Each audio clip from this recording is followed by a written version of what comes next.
নমস্কার বন্ধুরা, welcome to my channel Shankar কস্টেক। আজকে আমি আপনাদের সাথে ডিসকাস করব, আপনারা যদি ইউটিউবে কোনো ভিডিও আপলোড করেন এবং আপলোড করার পরে ওয়াইটি স্টুডিও থেকে সেই ভিডিওটি যদি থাম্বনেল অ্যাড করে টাইটেল, ডিসক্রিপশন এবং ট্যাগ লেখার পরে তো আপনারা যখন ভিডিওটা সেভ করবেন তো দেখবেন ভিডিওটা সেভ হচ্ছে না এবং আপনাদের সামনে একটি মেসেজ শো করতেছে এবং সেখানে লেখা আছে there was a problem saving of some changes.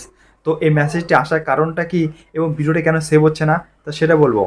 তো এর মেন কারণ হচ্ছে ট্যাগ। আপনি যে ট্যাগগুলো ইউজ করেছেন তা 500 ওয়ার্ডের বেশি হয়ে গেছে, এই জন্য আপনার ভিডিওটা সেভ হচ্ছে না এবং আপনাদের সামনে এই মেসেজটি শো করতেছে। তো এর জন্য আপনাকে ট্যাগগুলোকে ডিলিট করতে হবে। ওয়াইটি স্টুডিওতে যে 500 ওয়ার্ডের যে ক্যাপাসিটি আছে ওয়ার্ড সেটা শো করে না। গুগল ক্রোম ব্রাউজার থেকে আপনাদের ইউটিউব স্টুডিও পেজটি খুলতে হবে, এরপর আপনার ভিডিওটি সিলেক্ট করতে হবে, এরপর নিচের দিকে আসুন, দেখুন শো মোর লেখা আছে, এতে ক্লিক করতে হবে। এরপর আমার ট্যাগগুলো চলে আসছে, এখানে দেখুন ভালো করে দেখুন 500 ওয়ার্ডের নিচে আপনাকে ট্যাগ দিতে হবে।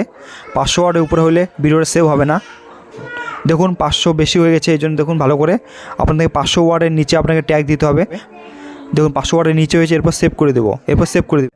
তো বন্ধুরা, আমার এই ইনফরমেশনটা যদি আপনাদের ভালো লেগে থাকে তবে আমার চ্যানেল শঙ্কর ঘোষ টেককে সাবস্ক্রাইব করতে ভুলবেন না, এরকম আরও নতুন নতুন ইনফরমেশন পাওয়ার জন্য। ধন্যবাদ।